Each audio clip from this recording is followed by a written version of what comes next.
नमस्कार, बहुत बहुत स्वागत है आप सभी का। आप देख रहे हैं एनएमएफ न्यूज। आपके साथ मैं हूं नमता चौधरी।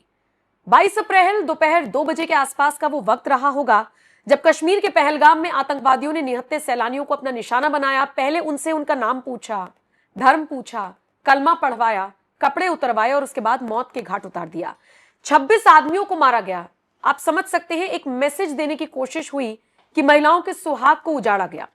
अब भी कुछ लोग पूछ रहे हैं या कह रहे हैं कि आतंकवाद का कोई धर्म नहीं होता या मजहब नहीं होता। तो अब आप अपने गिरेबान में झांक कर देखिए। लेकिन इन सबके बीच एक्शन क्या लिया जाना चाहिए, इसको लेकर भी मांग तेजी से उठ रही है। आज सुप्रीम कोर्ट के वरिष्ठ अधिवक्ता अश्वनी उपाध्याय जी मेरे साथ मौजूद हैं। सबसे पहले तो सर स्वागत है आपका। और अब इसे कानूनी दांवपेच के जरिए समझने की कोशिश करेंगे कि ये जो धर्म पूछ पूछ कर मारा गया है, इसकी बुनियाद क्या है। क्योंकि इस आतंकी हमले के बाद से ही कश्मीरी मुसलमानों पर भी सवाल खड़े हो रहे हैं।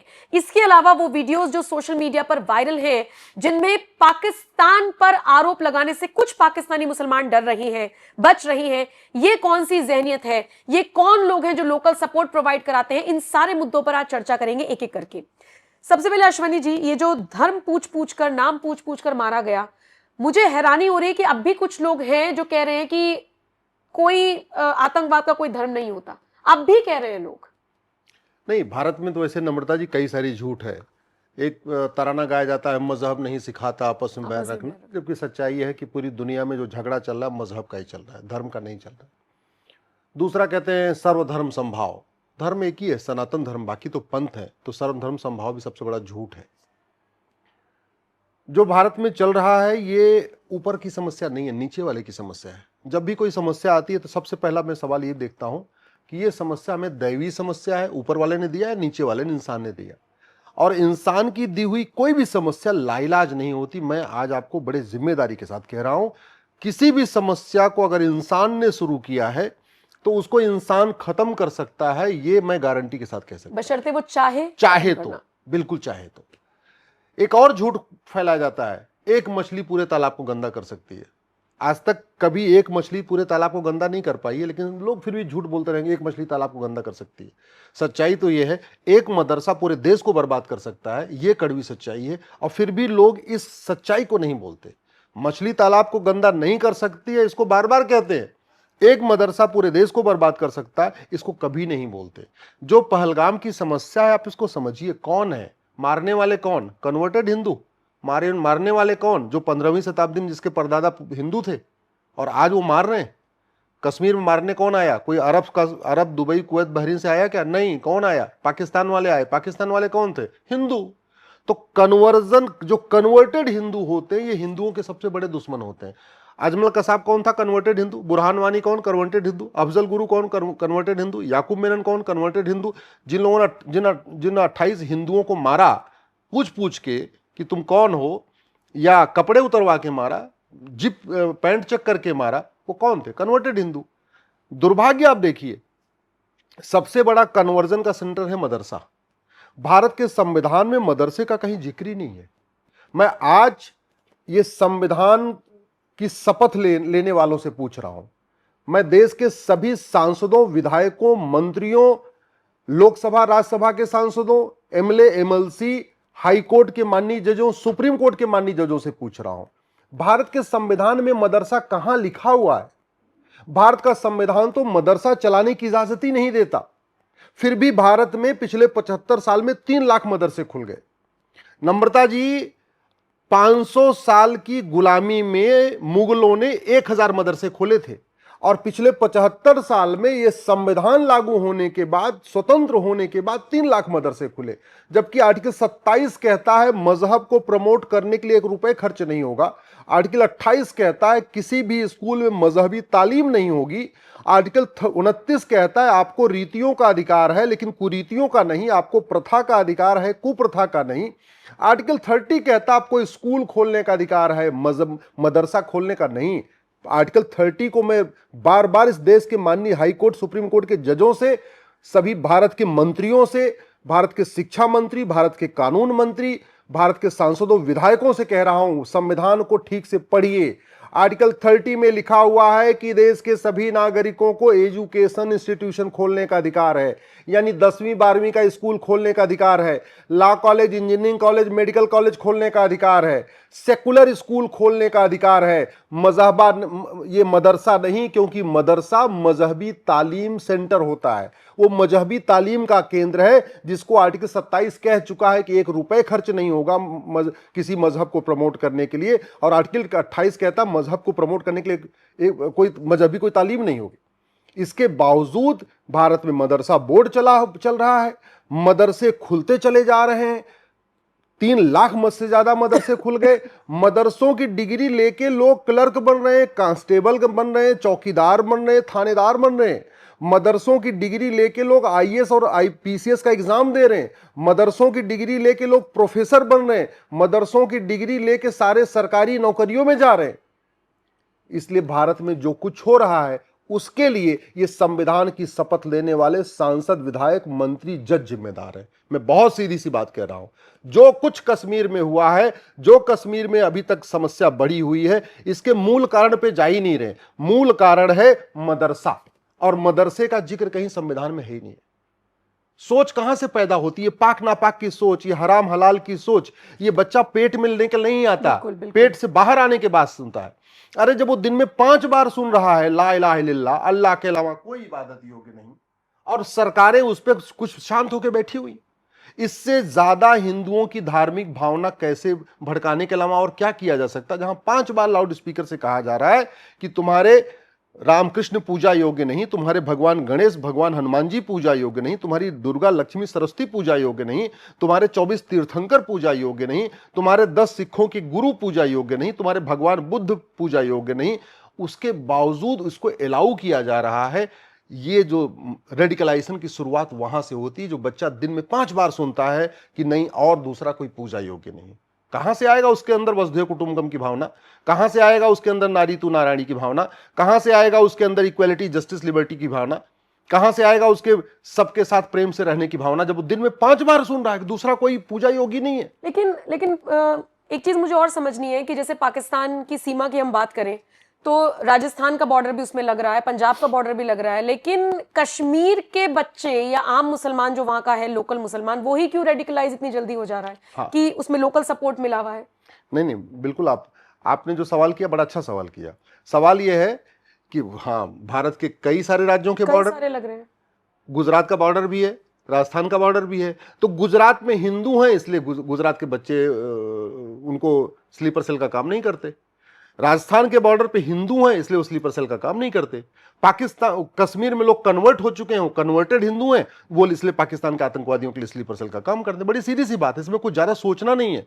मैं बार बार तो कह रहा हूं, मदरसा बंद करिए जो आतंकवाद की फैक्ट्री है, मदरसा बंद करिए जो जिहाद की फैक्ट्री है, मदरसा बंद करिए जो मजहबी उन्माद की फैक्ट्री है, मदरसा बंद करिए जो धर्मांतरण का केंद्र है, मदरसा बंद करिए जो भारत की संस्कृति के खिलाफ नफरत सिखाता है। अच्छा, ये सारी चीजें क्या सरकार के ज्ञान में नहीं है, संज्ञान में नहीं है? मुझे समझ में नहीं आ रहा है कि हमारे सांसद, विधायक, मंत्री और जज इस भारत के संविधान को किस चश्मे से पढ़ रहे हैं।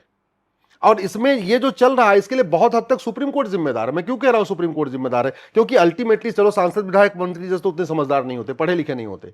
संविधान की जो अंतिम व्याख्या है वो दी गई है सुप्रीम कोर्ट के ऊपर, कि सुप्रीम कोर्ट जो संविधान की व्याख्या कर देगा उसी व्याख्या को अंतिम व्याख्या मानी जाएगी।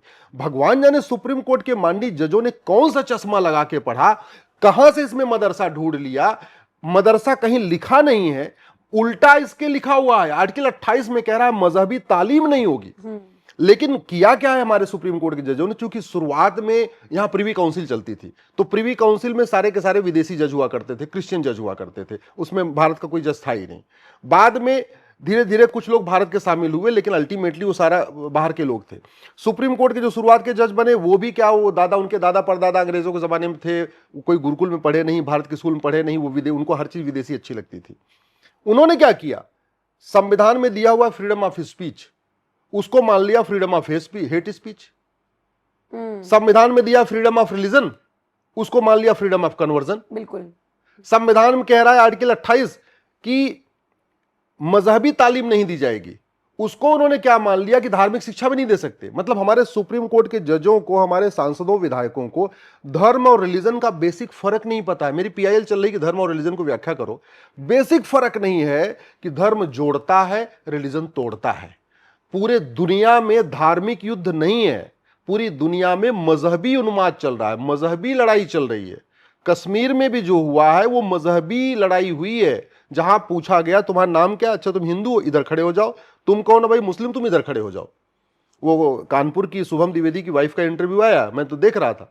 उसने ये बताया कि वो आए, सबका नाम पूछा, नाम पूछ पूछ के उन्होंने 2 लाइन अलग अलग बना दिया।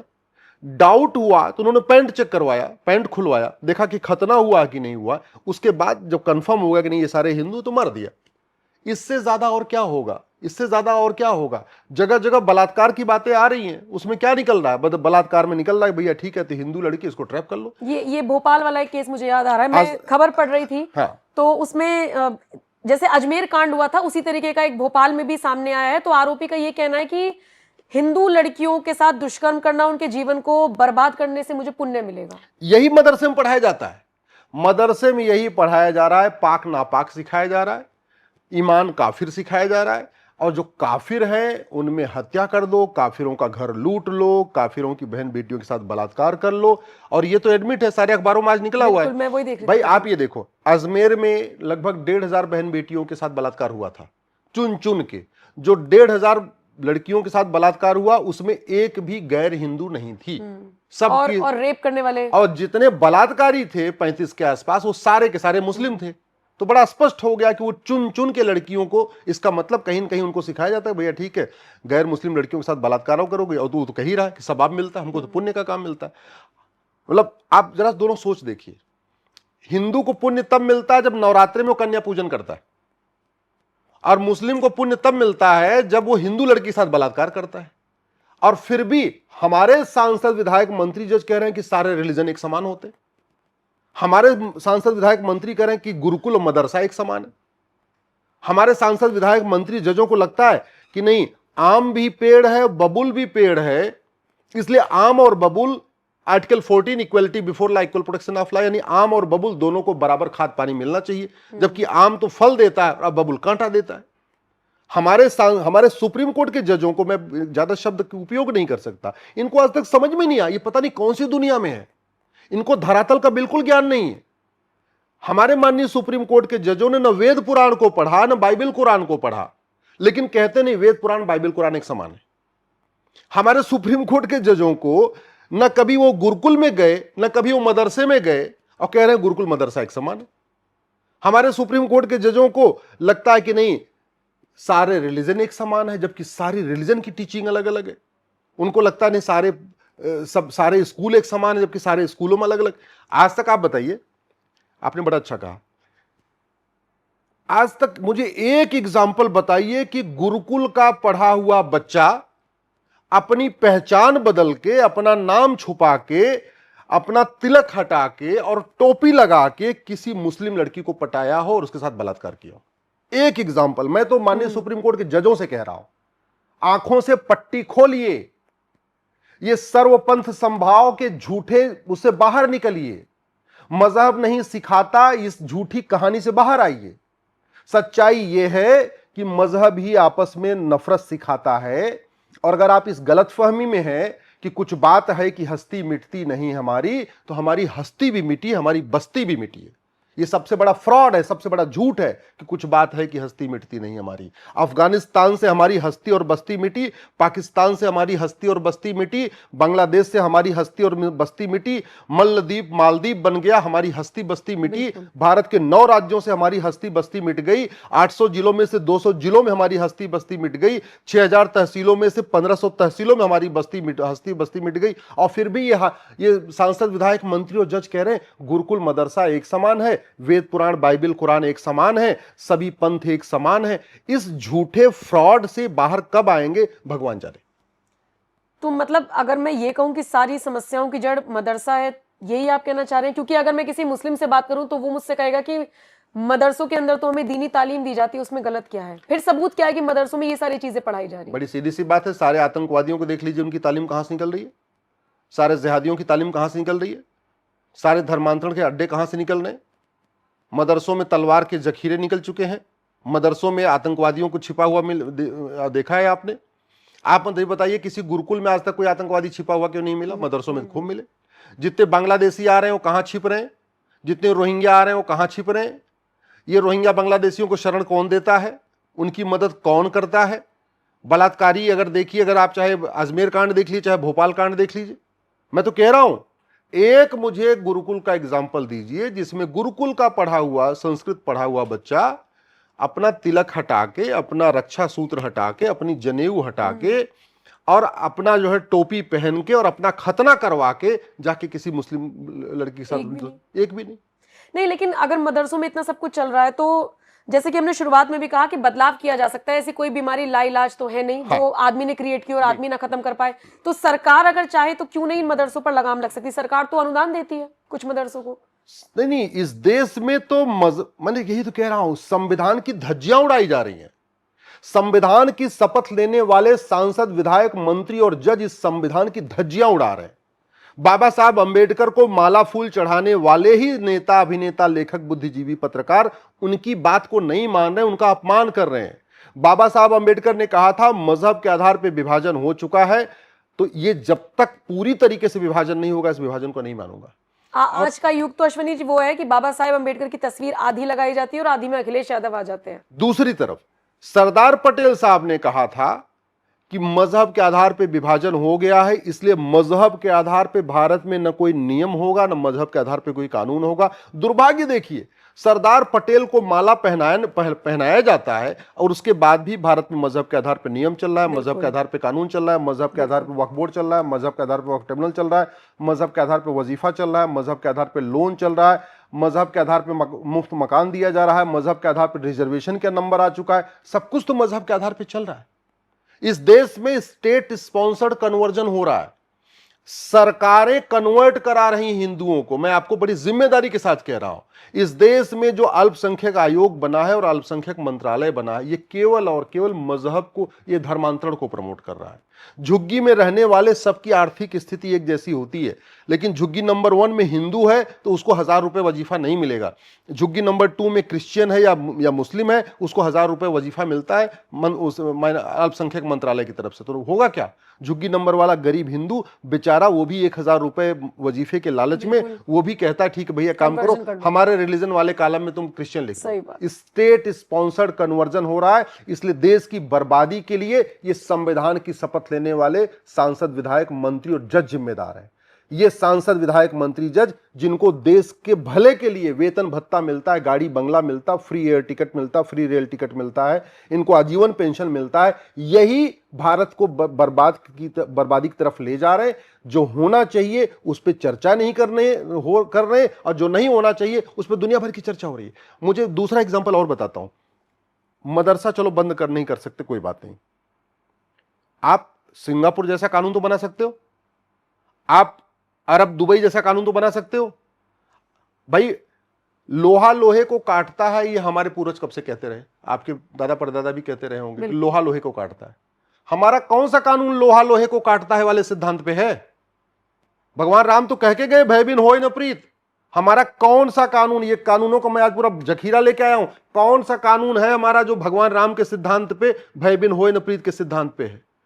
भगवान कृष्ण तो कह गए सठे साठ्यम समाचरित, जो दुष्ट है उसको कठोर दंड दो। कौन सा कानून है जो सठे साठ्यम समाचरित सिद्धांत के अनुसार है? भारत की कोई भी समस्या लाइलाज नहीं है, भारत की कोई भी समस्या विश्वव्यापी नहीं है।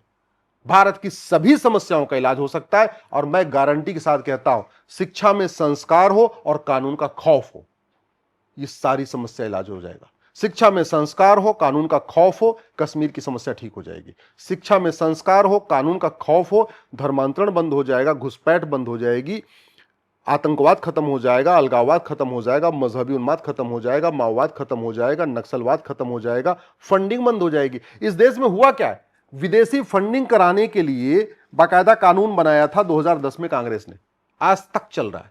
जब तक ये कानून खत्म नहीं होगा फंडिंग नहीं बंद होगी, फंडिंग नहीं बंद होगी तो अलगाववादी चलता रहेगा। अलगाववादियों को फंडिंग होती है कानून के जरिए। भारत में जो दूसरा सबसे बड़ा फंडिंग होती है वो ड्रग के जरिए होती है। ड्रग जहाज चल रहा है भारत में, और ये सड़ा हुआ कानून हमारे ड्रग कंट्रोल करने में फेल हो चुका है पूरी तरीके से, फिर भी ये नहीं बदला जा रहा है। भारत में जो तीसरी फंडिंग होती है वो उसके जरिए होती है, अपना जो नकली दवाइयों का कारोबार होता है। नकली दवाइयों का कारोबार इसलिए चल रहा है, ये हमारा ड्रग एक्ट वहां सड़ा हुआ है। भारत में काला धन जो जितना जनरेट हो रहा है उसके जरिए फंडिंग हो रही है। भारत में हवाला के जरिए फंडिंग हो रही है, क्यों? क्योंकि हवाला विरोधी कानून हमारा सड़ा हुआ है। भारत में आप ये देखिए कि जितने भी पकड़े जा रहे हैं लोग, जितने भी ये काम हो रहे हैं, सबके पास डॉक्यूमेंट निकल रहे हैं, कहां से आ रहे हैं फंडिंग? कानून सड़ा हुआ है। भारत की कोई भी समस्या लाइलाज नहीं है। जो समस्या भारत में ये अरब, दुबई, कुवैत में नहीं है, जो समस्या भारत में है अमेरिका, सिंगापुर में नहीं है, जो समस्या भारत में है ये चीन, जापान में भी नहीं है। इसका मतलब ये हुआ भारत की कोई समस्या लाइलाज नहीं है। और मैं गारंटी के साथ कहता हूं, शिक्षा मंत्रालय और कानून मंत्रालय, अगर दो मंत्रालय चाहें कानून का खौफ पैदा कर दें, शांति आ जाएगी। भारत में जस्टिस विद इन ईयर लागू किया जाए। आतंकवादियों और उनके मददगारों को, आपने कश्मीर की बात किया, कश्मीर में चलो 4 आतंकवादियों को मार दिया, जिन लोगों ने आतंकवादियों की मदद किया था उनका क्या हुआ? क्या किसी, मतलब जहनियत, हाँ जहनियत, उसका क्या करें? जिन लोगों ने मदद किया, भाई जहनियत तो जाएगी जब आप मदरसा बंद करेंगे और समान शिक्षा लागू करेंगे। और खौफ तब पैदा होगा जब 100% प्रॉपर्टी जब्त करने, नागरिकता खत्म करने, आजीवन कारावास, फांसी देने के लिए चलाया तो बुलडोजर, भाग गया, वो तो भागा हुआ है। चलो वो भाग गया, और उसके पिता से पूछा तो उसके पिता बस मीडिया से, मतलब कोई एक्शन वैसा नहीं लिया गया जैसे लोग उम्मीद कर रहे थे। वो खौफ पिता के चेहरे पर भी नहीं दिखा। नहीं, खौफ देखिए, खौफ व्यक्ति से नहीं आता। मैं कितनी बार कह चुका हूं, डॉक्टर बीमारी को ठीक नहीं करता। ये हमारे दिमाग में बहुत बड़ी गलतफहमी है कि मुख्यमंत्री या प्रधानमंत्री या राष्ट्रपति या गवर्नर कोई समस्या ठीक करते हैं। समस्या ठीक करता है कानून, समस्या ठीक करता है judicial system. One nation one police code हमने बनाया नहीं, one nation one judicial code हमने बनाया नहीं, one nation one administrative code हमने बनाया नहीं, नार्को पॉलीग्राफ ब्रेन मैपिंग कानून हमने बनाया नहीं। भाई जितने कश्मीर में अब तक पकड़े गए, अब इनका क्या चलेगा? मुकदमा चलेगा 30-35 साल। 1984 में जिन्होंने सिखों का नरसंहार किया था, आज तक किसी को फांसी हुई, किसी की नागरिकता खत्म हुई, किसी की प्रॉपर्टी जब्त हुई? 1990 में जिन लोगों ने कश्मीर में नरसंहार किया, उसे में किसी को फांसी हुई, किसी की नागरिकता खत्म हुई, किसी का 100% प्रॉपर्टी जब्त हुई क्या? अरे वो यासिन मलिक जिसने खुद ही टीवी पे एडमिट किया, इंटरव्यू में एडमिट किया कि जी मैंने 4 एयरफोर्स के जवानों को मारा, 1990 में मारा था, 2025 चल रहा है, 35 साल बीत चुके। यासिन मलिक को फांसी हुई क्या? जब वो व्यक्ति खुद ही कह रहा है मैंने मारा, उसका वीडियो अवेलेबल है। अरे वीडियो की सत्यता की जांच कर लो, यासिन मलिक का narco polygraph brain mapping test कर लो, टेस्ट करके उसको फांसी दे दो। यहां भारत में एक आपको याद होगा, आप बहुत छोटी रही होंगी, यहां कंधार हमारा एक विमान हाईजैक हो गया था, हाँ। आतंकवादियों का। क्यों? उसके लिए संविधान की शपथ लेने वाले जिम्मेदार हैं। आतंकवादी पकड़े जब गए, उनको फांसी देने की बजाय सजा लिया, जेल में बैठ के बिरयानी खिला रहे हैं उनको। पहले डिस्ट्रिक्ट को, पहले पुलिस जांच करेगी, फिर चार्जशीट फाइल होगी, फिर गवाहों, फिर चार्जेस फ्रेम होंगे, फिर गवाहों के बयान होंगे, उसके बाद डिस्ट्रिक्ट कोर्ट सजा सुनाएगी, फिर हाई कोर्ट सजा सुनाएगी। हाई कोर्ट की सजा के बाद वो राज्यपाल के पास मर्सी पिटीशन फाइल करेंगे, मर्सी पिटीशन रिजेक्ट हो जाएगी तो सुप्रीम कोर्ट आएंगे, सुप्रीम कोर्ट अपना फैसला सुनाएगा। अगर सुप्रीम कोर्ट में भी सजा हो गई तो राष्ट्रपति के पास जाएंगे, दया याचिका दाखिल। अरे इस सड़े हुए कानून को फेंकने की जरूरत है? मतलब इतना लंबा प्रोसेस करेंगे, सामने वाला आ गया छुड़ाने के लिए और पूरा हाईजैक कर लिया। मैं पूछ रहा हूं, अगर किसी सुप्रीम कोर्ट के जज को या सुप्रीम कोर्ट के जज के बेटे को कोई आतंकवादी गोली मार दे, कौन गवाही देगा? अलगाववादियों के सामने कोई गवाही देगा? अपनी उसको जान अपनी प्यारी नहीं है क्या? कोई आतंकवादियों के सामने, अलगाववादियों के सामने, जिहादियों के सामने, माओवादियों के सामने, नक्सलवादियों से क्यों गवाही देगा? ये गवाही वाला कॉन्सेप्ट ही क्यों रखा हुआ है? अरे जब एक आतंकवादी यासिन मलिक कह रहा है मैंने 4 लोगों को मारा, उसका वीडियो अवेलेबल है, उस वीडियो को फॉरेंसिक लैब में भेज कर कंफर्म कर लो वीडियो सही है कि नहीं सही है। उसकी जो है वॉइस की टेस्टिंग कर लो, उसका narco polygraph brain mapping test कर लो, और अगर है उसको फांसी दे दो, खत्म करो उसको। क्यों नहीं खत्म करते? ये भारत में जो विमान अपहरण हुआ, जो आतंकवादी छोड़े गए, उसके लिए भी ये सांसद जिम्मेदार है और सुप्रीम कोर्ट जिम्मेदार है। क्यों? क्योंकि जुडिशियल रिफॉर्म किया ही नहीं। वहां पे कन्हैया तेली को जिसने मारा था, याद है आपको? उदयपुर में टेलर वाला वीडियो बनाया था ना उन्होंने, बिल्कुल। जब उसका वीडियो अवेलेबल है तो पुलिस जांच किस चीज की कर रही है? अरे वीडियो में कह रहा है मैंने मारा, वीडियो की सत्यता की जांच करो, उनका narco polygraph brain mapping test कर लो, उनकी वॉइस मिला लो, उनका चेहरा मिला लो। आज की डेट में आपके पास एआई आ चुका है, आर्टिफिशियल इंटेलिजेंस आ चुका है। एक दिन में कंफर्म हो जाएगा कि ये जो वीडियो में है, ये वीडियो सही है कि गलत है। और अगर सही है, उठा के उसको फांसी दे दो। अब क्या होगा? अब आप सोचिए, कन्हैयालाल की हत्या कितने पहले हुई थी। अभी पुलिस जांच कर रही है, 3-4 हजार पेज की चार्जशीट बनाएगी। वो 3-4 हजार पेज की चार्जशीट फाइल होगी, फिर उस पर दोनों तरफ से गवाह, फिर बहस होगी, फिर चार्ज फ्रेम होगा, फिर 100-200 गवाह बुलाए जाएंगे, फिर उनका क्रॉस एग्जामिनेशन होगा, फिर डिस्ट्रिक्ट कोर्ट फैसला देगा, फिर हाई कोर्ट फैसला देगा, फिर सुप्रीम कोर्ट फैसला देगा, और फिर राष्ट्रपति के यहां दया याचिका लगेगी। इस सड़े हुए कानून को बदल क्यों नहीं रहे? मैं ये तो पूछ रहा हूं। इस देश में जो अराजकता है, जो जिहाद है, जो मजहबी उन्माद है, जो धर्मांतरण है, जो घुसपैठ है, इसमें से नम्रता जी कोई भी समस्या ऐसी नहीं है जो पूरी दुनिया में है। जो समस्या भारत में, इसमें एक भी समस्या मुझे बताइए कि हां भैया ये समस्या वर्ल्ड वाइड है। मैं आपको एक और एग्जांपल बताता हूं। कोरोना के समय में अपराध खत्म हो गया था। कोरोना के समय में आप याद रखिए, बलात्कार खत्म हो गया था। कोरोना के समय सब खत्म हो गया था। माओवाद खत्म हो गया था, नक्सलवाद खत्म हुआ था, जिहाद खत्म हुआ था, घुसपैठ खत्म हो गई थी, धर्मांतरण खत्म हो गया था, सब खत्म हो गया था ना। क्यों? क्योंकि सबको अपनी जान प्यारी है। आप इसको ध्यान से समझिए, मैं पहली बार बोल रहा हूं, अभी बस आपसे बात करते करते ध्यान आ गया मुझे। कोरोना के समय सारे अपराध खत्म हुए थे। क्यों? क्योंकि सबको जान प्यारी है। सबको पता था हाथ लगाया तो मर जाएंगे, सबको पता था घर के बाहर निकले तो मर जाएंगे, ये पता था ना। हमें आपको नहीं, अपराधियों को पता था। ठीक है, ऐसा कोरोना जैसा खतरनाक कानून क्यों नहीं बना रहे हैं कि हाथ लगाने से, बेटी को हाथ लगाने से पहले समझ गया कि मैंने हाथ लगाया तो मैं मर जाऊंगा? कोरोना जैसा खतरनाक कानून क्यों नहीं बना रहे कि अगर मैंने किसी को मजहब पूछ के मारा तो मुझे, मेरे पूरे खानदान को फांसी दे दी जाएगी? कोरोना जैसा खतरनाक कानून बनाओ जहां जैसे खौफ था कोरोना में, था ना कि भैया अगर छुएंगे तो मर जाएंगे। बिल्कुल। और 2 साल पूरी शांति, न घूसखोरी, न कमीशनखोरी, न जमाखोरी, न मिलावटखोरी, न कालाबाजारी, न नशा तस्करी, न मानव तस्करी, न सोना तस्करी, न अलगाववाद, न कट्टरवाद, न जिहाद, न मजहबी उन्माद, न धर्मांतरण, न घुसपैठ, सब खत्म हो गया था। क्यों? खौफ था। हाथ लगाया तो मर जाऊंगा, बाहर निकला तो मर जाऊंगा। ऐसा ही खौफ होना चाहिए, कानून ऐसा ही होना चाहिए। मैं तो कहता हूं 5 साल के लिए मेरी इच्छा के अनुसार कानून बना दिया जाए, 90% अपराध खत्म हो जाएंगे, शांत हो जाएगा भारत। भारत वैसे ही बन जाएगा जैसा सिंगापुर है, जैसा जापान है, जैसा दुबई है, जैसा कुवैत है, जैसा बहरीन है, जैसा अमेरिका, वैसे ही बन जाएगा। और मुझे लगता है वो वाली तस्वीरें भी प्राउडली नहीं शेयर की जाएंगी जैसे हमने संभल में देखी थी होली वाले दिन। वो अपना त्योहार मनाने के लिए पूरी पुलिस फोर्स लगा दी और वो बड़े प्राउड की बात थी कि आराम से त्योहार निपट गया। कम से कम वो स्थिति नहीं आएगी। मुझे लगता है पहलगाम को लेकर इसके इर्द गिर्द जितने भी टॉपिक्स थे वो सारे हमने डिस्कस कर लिए हैं। शुक्रिया अश्वनी जी, बहुत विस्तार से सारी जानकारी देने के लिए। बाकी मुलाकात होगी आपसे अगले वीडियो में अगले टॉपिक के साथ। नमस्कार।